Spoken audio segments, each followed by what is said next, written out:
Good evening students. Chanakya coaching classes के अंदर आपका हार्दिक स्वागत करता हूं।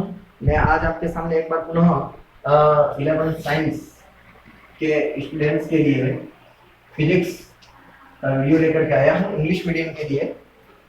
देखिए, आपने साइंस सब्जेक्ट अगर लिया है तो उसके अंदर आपको जो सब्जेक्ट मिलेंगे बेटा आप अच्छी तरह से जानते हैं। जैसे अगर आपने मैथ लिया है बेटा, मैथ लिया है तो उसके 3 सब्जेक्ट आएंगे, जैसे फिजिक्स है, केमिस्ट्री है और मैथ है। ये तीनों सब्जेक्ट ऑप्शनल हो जाएंगे। अगर आपने बायोलॉजी लिया है तो बायोलॉजी के लिए क्या आ जाएगा, फिजिक्स आ जाएगा, केमिस्ट्री आ जाएगा और बायोलॉजी आ जाएगा। तो मैथ वाला एक तो मैथ सब्जेक्ट और बायोलॉजी वाला में बायोलॉजी सब्जेक्ट, बस इन सब्जेक्ट का ही अंतर रहेगा। बाकी 2 सब्जेक्ट आपके वो कंपलसरी रहेंगे। आप जानते हैं हिंदी और अंग्रेजी वो तो कंपलसरी होते ही है। तो फिजिक्स तो चाहे मैथ लोगे या बायोलॉजी लोगे, फिजिक्स सब्जेक्ट तो आपका आने वाला ही है। तो फिजिक्स के अंदर इंग्लिश मीडियम में फिजिक्स जैसे हम पढ़ रहे हैं फिजिक्स का, तो फिजिक्स किसकी ब्रांच है? फिजिक्स साइंस की ब्रांच है। तो बेटा सबसे पहले हमको साइंस के बारे में पता होना चाहिए कि साइंस क्या है। तो साइंस का शब्द साइन वर्ड कहां से आया है, पहले ये जान लीजिए कि the world science originates from, कहां से आया बेटा? फ्रॉम लैटिन वर्ड से आया बेटा, लैटिन वर्ड। तो वो लैटिन वर्ड कौन सा आपको याद होना चाहिए? लैटिन वर्ड साइंशिया, ठीक है, साइंशिया मीन्स, और उसका अर्थ जो है वो बेटा टू नो। समझने का प्रयास करेंगे आप कि the word science originates from Latin word, और लैटिन वर्ड कौन सा है बेटा? साइंशिया। और द साइंशिया का जो अर्थ है, जो मीन्स होता है वो टू नो होता है, ठीक है। It means we can say that to know as like experiments, observation, searching, ठीक है, वगैरह वगैरह जो टू नो में आता है। तो कौन सा knowledge? The knowledge gain, knowledge प्राप्त करो कहां से? द नॉलेज गेन थ्रू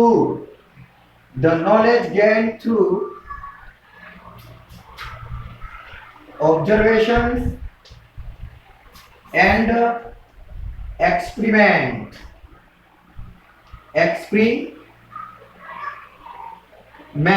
ठीक है। The knowledge gain through observation and experiments, ठीक है, when organized systematically is called science, ठीक है। The knowledge gain through observations and experiments भी ऑर्गेनाइज सिस्टमेटिकली, एक निश्चित क्रम में जमा दिया जाए, जिसको साइंस है, ठीक है बेटा। तो साइंस का अर्थ आप समझ गए होंगे। ओके, इंग्लिश मीडियम के सभी छात्र छात्राएं, the knowledge gained observation and experiments भी organise systematically is called science, ठीक है। अब साइंस की जो ब्रांच है वो एक है फिजिक्स। तो अब फिजिक्स कहां से आया है? जैसे हम पढ़ेंगे फिजिक्स, तो फिजिक्स शब्द भी कहां से आया है, ठीक है, उसके बारे में भी जान लीजिए आप। फिजिक्स, द वर्ड फिजिक्स, ठीक है ना, ये लिख लो। The word physics comes from Greek word. देखो वर्ड्स का ध्यान रखना, ग्रीक वर्ड फ्यूजिस, बेटा ये फ्यूजिस शब्द से आया, ठीक है। फिजिक्स शब्द कहां से आया बेटा?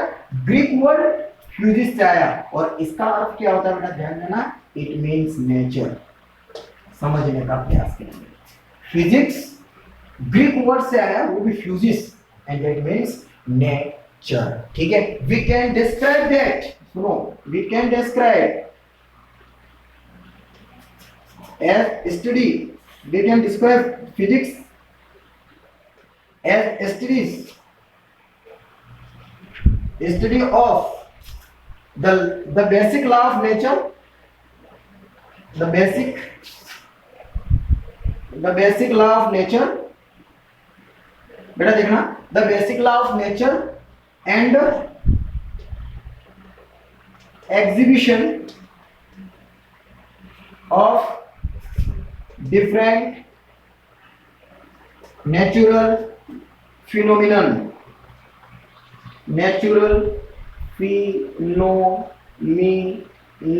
ठीक है। फिनोमिनन मींस घटना, कोई भी, ठीक है ना। तो देखेंगे आप the word physics comes from the Greek word phys means nature and the we can describe the physics as the study of the nature, the basic law of nature, ठीक है, basic law of nature, ठीक है। और किसका अध्ययन होता है? Different natural phenomenon का।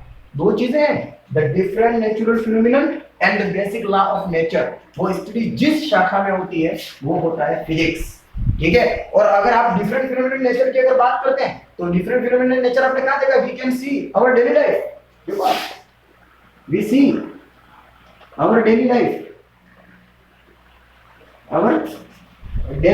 that is the different phenomenon nature, we see our daily life। देखो क्या क्या देखा आपने, रिपीटेशन ऑफ डे और नाइट रोज देख रहे हो, repetition of day and night रोज देख रहे हो आप, एनुअल सीजन, ठीक है, एनुअल सीजन, ठीक है, एंड टाइड्स, ओके, टाइड्स, इसके बाद आप लिखिए रेनबो ईटीसी, ठीक है, okay, we see our daily life, ठीक है, and that is the repetition of day and night, annual season, tides, rainbow etc, that is the different natural phenomenon, okay. तो science and physics इन दोनों के बारे में आपको अच्छी तरीके से पता पड़ गया होगा। एक बार आप देख लीजिए। अब मैं फिजिक्स की जो दो ब्रांचेस हैं उनके बारे में बताना चाहूंगा आपको, जरा देखेंगे आप। देखिए अब जो फिजिक्स जो है ना उसको मोटे तौर पर दो भागों में बांट देते हैं। देखिए आप समझेंगे ना, फिजिक्स को दो पार्ट्स में बांट दिया आपने। एक तो बेटा देख लीजिए क्लासिकल फिजिक्स है, ठीक है ना, क्लासिकल फिजिक्स, ओके, और एक आता है मॉडर्न फिजिक्स, ओके, समझने का प्रयास करेंगे modern physics. And then part two parts classical physics and modern physics, that is the classical physics. Classical physics के अंदर सबसे पहला पार्ट आपका जैसे मैकेनिक्स है, मैकेनिक्स, ओके। सेकंड पार्ट आप ले लो थर्मोडायनामिक्स, थर्मोडायनामिक्स। थर्ड पार्ट आपका ले लो इलेक्ट्रोमैग्नेटिज्म। नंबर 4 पार्ट लोगे एक्यूस्टिक्स, ठीक है, और नंबर 5 ले लो आप ऑप्टिक्स, ठीक है। ये 5 पार्ट्स हैं इसके क्लासिकल फिजिक्स में 5 पार्ट्स देख लीजिए आप, मैकेनिक्स, थर्मोडायनामिक्स, इलेक्ट्रोमैग्नेटिज्म, एक्यूस्टिक्स और ऑप्टिक्स। और यहां पर आपके 5 पार्ट्स वही हैं, 4 पार्ट जो है रिलेटिविटी, ओके। सेकंड पार्ट आपका है क्वांटम मैकेनिक्स या क्वांटम फिजिक्स, ठीक है। थर्ड आपका है एटॉमिक फिजिक्स और 4 आपका लिख लो न्यूक्लियर फिजिक्स। देखो मोटे तौर पर जो अध्ययन किया करने की जो दृष्टि है उससे जो पार्ट्स हैं वो मैंने आपको बता दिए कौन कौन से पार्ट्स हैं। Mechanics, thermodynamics, electromagnetism, optics, optics, इसमें relativity, quantum physics, atomic physics and nuclear physics. अब देखिए मोटे तौर पर आप एक एक चीज के बारे में देख लीजिए। मैकेनिक्स के अंदर हम किसका अध्ययन करेंगे? मैकेनिक्स जो है उसके अंदर आप देख लीजिए रिजिड बॉडी ले लो आप, ठीक है, मोशन ऑफ पार्टिकल ले लो आप, ठीक है, मोशन ऑफ पार्टिकल्स ले लो और बहुत सारी चीजें लिख सकते हैं। थर्मोडायनामिक्स के अंदर ले लो आप इंटरनल एनर्जी ले लो, टेम्परेचर ले लो, हीट ले लो, ठीक है। Internal energy there is the study as temperature, internal energy, heat, entropy, enthalpy, ठीक है। Thermodynamics and electromagnetism, electric effect, magnetic effect, electromagnetic waves, that is electromagnetism. समझ में आ रहा है? Electric effect, magnetic effect, electromagnetic waves, that is study of electromagnetism. और acoustics के अंदर साउंड वेव्स का अध्ययन करेंगे आप, साउंड वेव्स,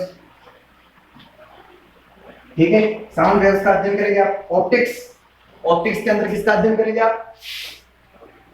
साउंड वेव्स, ठीक है। और ऑप्टिक्स के अंदर किसका अध्ययन करेंगे आप? ऑप्टिक्स के अंदर तो लाइट की प्रॉपर्टीज, ठीक है, image formation of image formation of lens, mirror, और समझना बहुत सारी चीजें हैं, रिफ्लेक्शन, रिफ्रैक्शन, इंटरफेरेंस,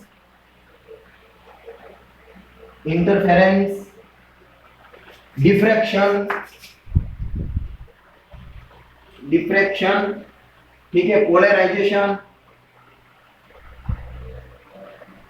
देखो बहुत सारी चीजें जिनका अध्ययन हम कर सकते हैं। देख लीजिए आप एक बार पुनः देख लीजिए, मैकेनिक्स में rigid body motion of particles का अध्ययन करते हैं, thermal internal energy, enthalpy, temperature, heat वगैरह। इलेक्ट्रोमैग्नेटिज्म में इलेक्ट्रिक इफेक्ट है, मैग्नेटिक इफेक्ट है, उसका अध्ययन करते हैं। एक्oustics में हम साउंड वेव्स तथा उसकी प्रॉपर्टीज का अध्ययन किया जाता है, ठीक है, स्टडीज की जाती है, ठीक है। और optics and that is the light properties, image formation by lens, mirror, reflection, refraction, diffraction, interference, polarisation, okay, इन सब का अध्ययन इससे हो जाएगा। अब रिलेटिविटी में हम उन बॉडीज का अध्ययन करेंगे, सुनना, the studies of that body, study those bodies, ठीक है, that study this body that speed